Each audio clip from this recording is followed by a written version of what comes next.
Well, hello everyone, and welcome to this week's show. You're here on Higher Strangeness in the Liminal Abyss, and I am your show host, SHETAN NOIR. Now, as many of you in the North American area are aware, we are getting ready for that eclipse coming in on Monday. That is, if we can see it at all, because from the weather forecast I'm seeing, you're either going or blizzards or thunderstorms or a mix all between, maybe with sunshine. Should be interesting to see how it plays out. I'm not getting my hopes up here for in Michigan. At best, we are going to get maybe a partial viewing of it, but it's if it's overcast and cloudy, probably not going to be able to see it at all. So that's what I got going for me here in Michigan. Sometimes it's a bonus, sometimes it's a loss. Um, but I've been watching the reports of people seem to be getting like in a panic, like we're talking like hoarding the toilet paper and canned food, supplies panic because everybody thinks that supplies are going to run out in the areas where supposedly you can see the total eclipse best. And all these towns, all these communities, there's even judges down in Texas who are declaring natural emergencies for their county in anticipation of the eclipse because they think that people are going to overwhelm their small towns or their communities and but that's not necessarily a no more so than like a festival or parade or a celebration that might draw tourists or visitors into your town. So I don't quite understand the claim that or the eclipse. Um, and like I said, with the weather, it's unpredictable. This past uh, the first week of April, and 30s of snow in Michigan time frame, like Thursday night to Friday morning, and that's a lot of snow. 30 inches. Like, get out a yardstick, take off 6 inches, and that's how much snow they are predicting in the UP. And of course, they have Lake Superior added onto that, so that's just adds to it. Here in Michigan, we get a lot of the lake effect, which is just the winds blowing across the lake causes the temperatures to drop and produces more snow than I think other parts of the country get. So I don't know. It's going to be interesting to see on Monday um, if people are excited about the eclipse or if it's just a fail this year. I think if it had happened in the summertime, it probably would have been like more of an event. But I think with all the weird stuff with the other people are just like, oh, solar eclipse, an apocalypse, alien invasion. What's in store this week? So who knows? Um, so that's my thoughts on the subject of the eclipse of 2024. But another subject that I wanted to talk about is one that I think that there is a lot of misplaced responsibility and ethics in. Now, about a month ago, it was discovered that there are two species of green anaconda. there is the northern species of green anaconda and a southern species of the green anaconda, with the northern species being considered a brand new species, which gave the enthusiasts in the reptile world, herpetology, and biologists a lot to celebrate. Um, because it's one thing for scientists to discover and document that there is a new microorganism, that they have just discovered, but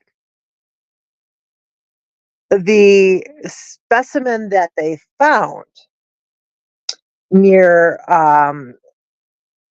the Formosa River was 26 feet long and over 400 pounds. Now, they had just documented this species, and the biggest one that they named, and there is celebration because this is a huge female that probably could have added more offspring to her environment. And snakes, just like sharks, um, just like any natural predator, they help the environment. And they do this by killing, eating, consuming the sick, the injured, the old animals that are thriving or not even thriving, but just existing in the environment and taking up essential resources that other animals, plants, reptiles, insects, birds could use to sustain. And so a report came out this week saying that this same snake, Anna Julia, 25 feet over 400 pounds, was found dead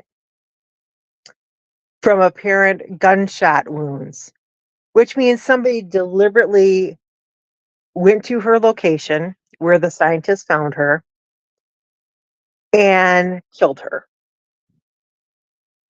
Now, seeing as this species had never been documented before, never been um, scientifically evaluated before, it meant that her location was told to not only the surrounding communities around there, because they did have porters and tribesmen from that area who helped guide them around.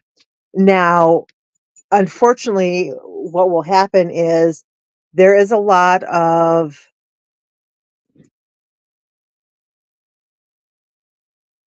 beliefs that snakes are either gods or they're either evil.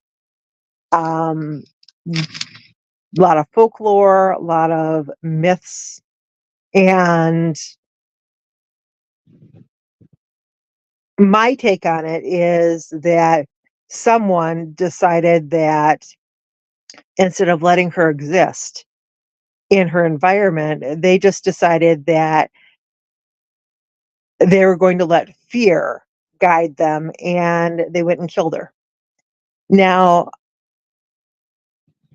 I think that, and this is probably not going to change how scientists explore their process. But I think there has to be a movement going forward that if you're going out searching for new species, new animals,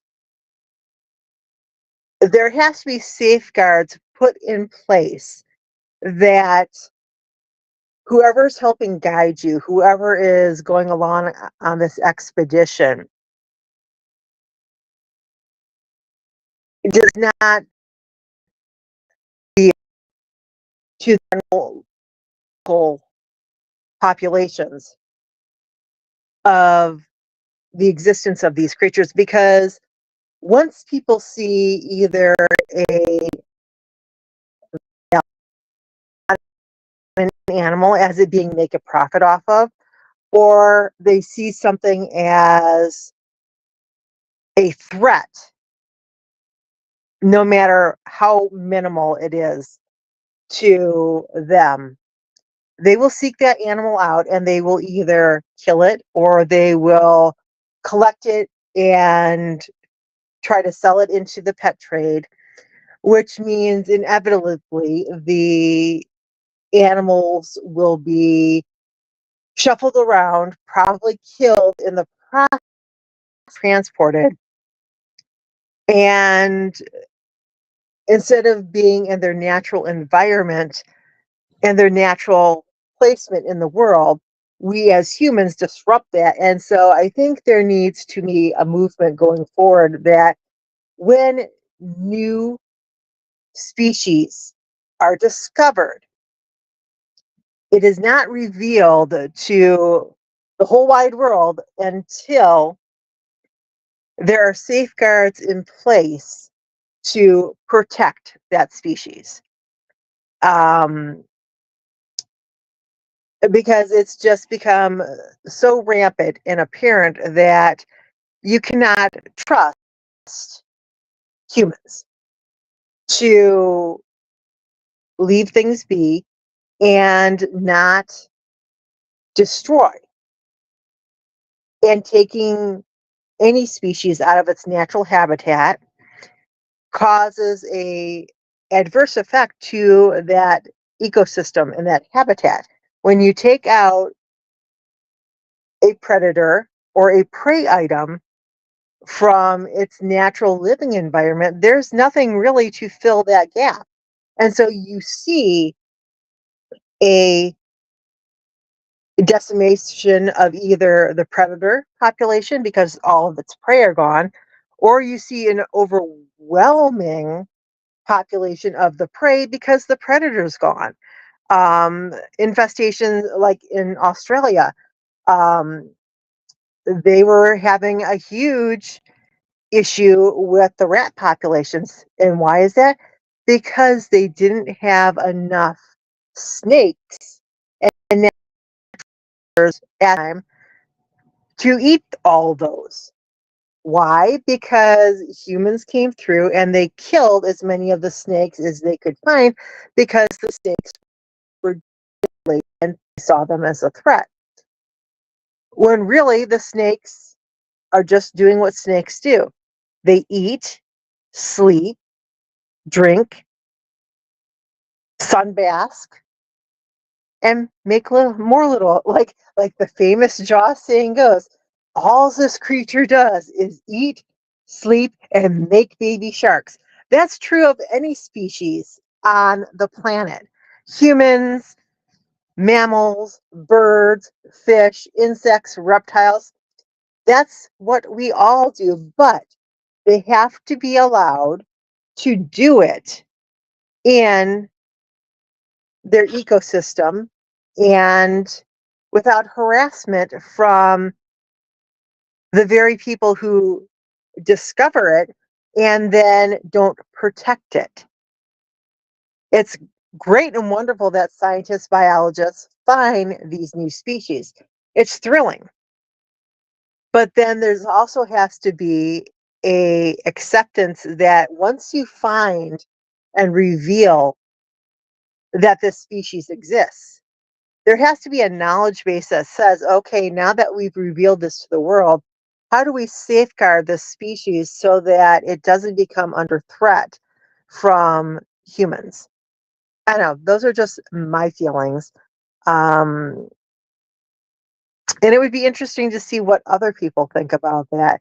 Is there a call for more responsible actions and behaviors of biologists and scientists to not go shooting off their mouths once they find a new species, and wait until they have worked with whatever country that species exists in to put in legislation, to put in safeguards that this species is protected.